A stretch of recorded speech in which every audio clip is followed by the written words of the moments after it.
2017 was the best of times, and it was the worst of times. Hi everyone! I'm not even going to jump in to starting this video until we get this out of the way. I'm allowed to hate your favorite book. I have a whole separate video coming up about this, but just because I sit here and say that these books were the worst books of all time that I've ever read, that I never want to touch them again, that I got rid of them, it doesn't impact the fact that you might love it. It might be great to you. Perfectly fine. We can still be friends. Because I know some of y'all are gonna be angry about this because it's been a year since I've talked about some of these and I still get comments on them. On my reviews being like, oh my god, you misunderstood it, you're an idiot, you're just trying to get attention. Anyway, hi guys! Everyone's posting these now.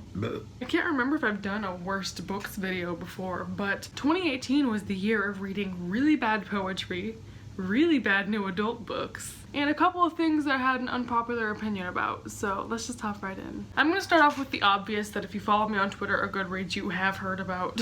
Toxic new adult romances. I made a video earlier this year about horrible relationships in new adult, and I talked mostly about one of the books I'm gonna mention, but that video has been demonetized because feminism is cancer. Thanks, YouTube. There's two new adult books that I read in 2017 that were a trash fire. The first I'm gonna talk about, I feel like I've just exhausted this topic, but I gotta say it. November 9th by Colleen Hoover. This book is about a girl named Fallon meets this guy named Ben, and every year on November 9th they meet up. That's all I remember. But it's really bad. Ben is so creepy. I wrote this huge ranty review talking about all the times that he touched her non-consensually, or he, in his perspective, he would be like, oh, I want to pin her down and hold her so she can't leave, and just like really abusive, toxic things that shouldn't be occurring in a mutual relationship. And so I put that on Goodreads.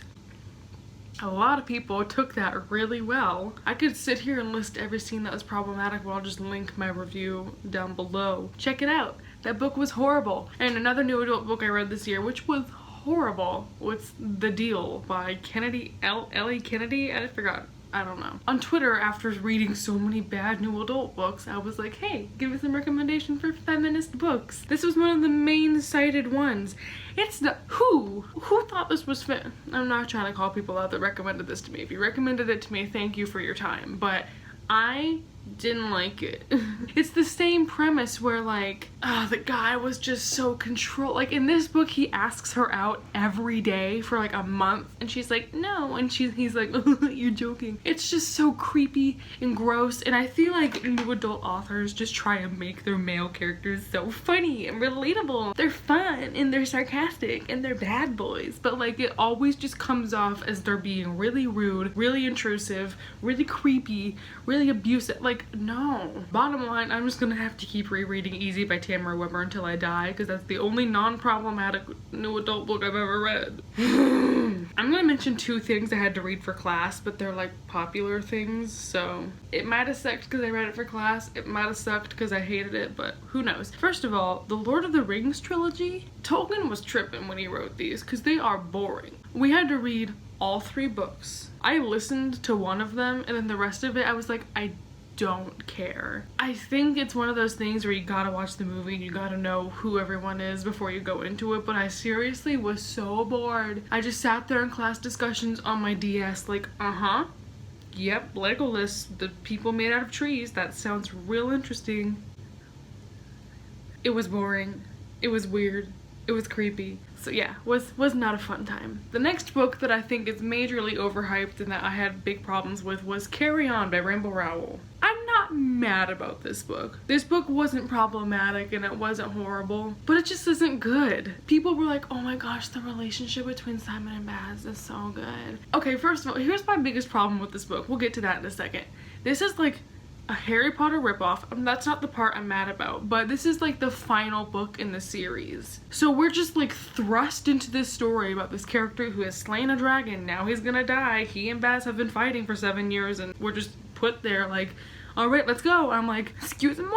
The premise of it is awkward, and going back to the relationship between Simon and Baz, they have this whole background that we've never, where where they constantly are like, oh, we're gonna kill each other. Oh, there's no way we're gonna come out of this alive. Oh my gosh, we hate each other. We're gonna die. But like, then why are you in love with each other? Like, it was so confusing. All the other side characters were irrelevant. The premise of the world and the spells and the humdrum, it read like a satire of Harry Potter, but a badly done satire of Harry Potter. If you wanted to read gay Harry Potter, do you know about fanfiction.net? The next book that I was so excited to read, it was so bad, was The Foxhole Court. I feel bad roasting this book because I know I feel like I should have loved it, and every other book that the people who like this book are fans of are all books that I like as well. This was so messy. The characters were all just violent and aggressive for no reason. The plot was boring. I knew it was about sports going into it. I was like, okay, they're on this team, whatever. I don't like books about sports, so I was like, I'll deal with it. Y'all lied to me. It's boring. I ended up skim reading like the last quarter of it just because I was like,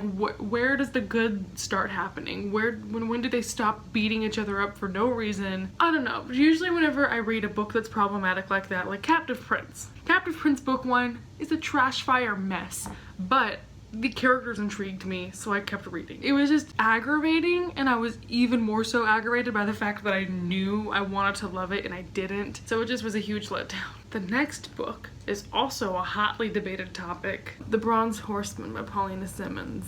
This book started out promising. It's about Leningrad and during the war and how there's a famine. And honestly, reading it, I felt like I was starving alongside the characters. It's so atmospheric and good. However, the fact that this is sold as a love story is deeply unsettling to me. The main dude is the worst. He's like 24 and she's like 17. He's this soldier and she's just a girl. And it's so creepy, and he's so controlling and abusive. He threatens to hit her a couple of times. He's just so controlling. And every time I would talk about this, someone would be like, it's historical fiction, that's what it was like. And I'm like, no, not a good enough excuse. Because the thing is, if it was like, oh my god, he was hitting me, that's so bad. It was like, he's threatened to hit me. It was so hot. Like, I'm done. I'm done with that narrative, and I'm so tired of reading books that portray women as like little subordinate beings, which is again a personal taste. There's people that read that book and like they love masculine dudes who want to control them, which is like, it's your reading taste versus my reading taste. We don't have to attack each other about it.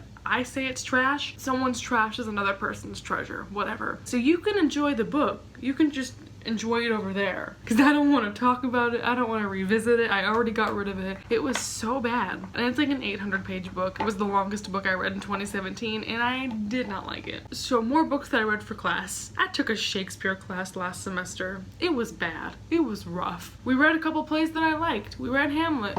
But then we read a couple that I thought were stupid. Comedy of Errors, Taming of the Shrew, and Love's Labour's Lost.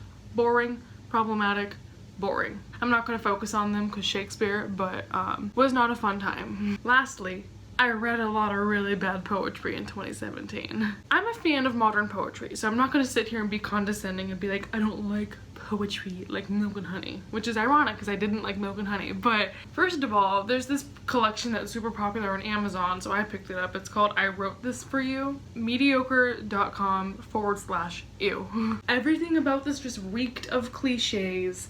Nothing was cute or interesting or new. For the amount of times I see this, I was drastically disappointed. It wasn't good. The photography wasn't good. The messages weren't good. It was confusing. It was just, don't read it. I don't even know how to pronounce this. Adultolescence by Gabby Hanna. I love the Gabby show. She's a sweet human, good content, good intentions. This book was a mess. This book was just such a money grabber. These poems are laughable. They're laughably bad. She wrote as if this book was a joke to her. Out of the 100 or so poems there were, I think only 2 of them were actually good. It wrote on cliches. She said it was trying to be like Bo Burnham's collection that I've read, Egghead. It's really funny and good. The fact that she would sit there and try and compare herself to Bo Burnham was just tragic because it was so bad. It wasn't anything like Bo Burnham's. It was just cheesy and moronic. Not my thing at all. Maybe if I was 12 And the last poetry book that I tried that I'm disappointed with is Flux by Orion Carlotto, which is sad because I love her as a person. I think she has a really great aesthetic. But this book read like a 7th grader's diary. I don't want to say she has no writing talent, but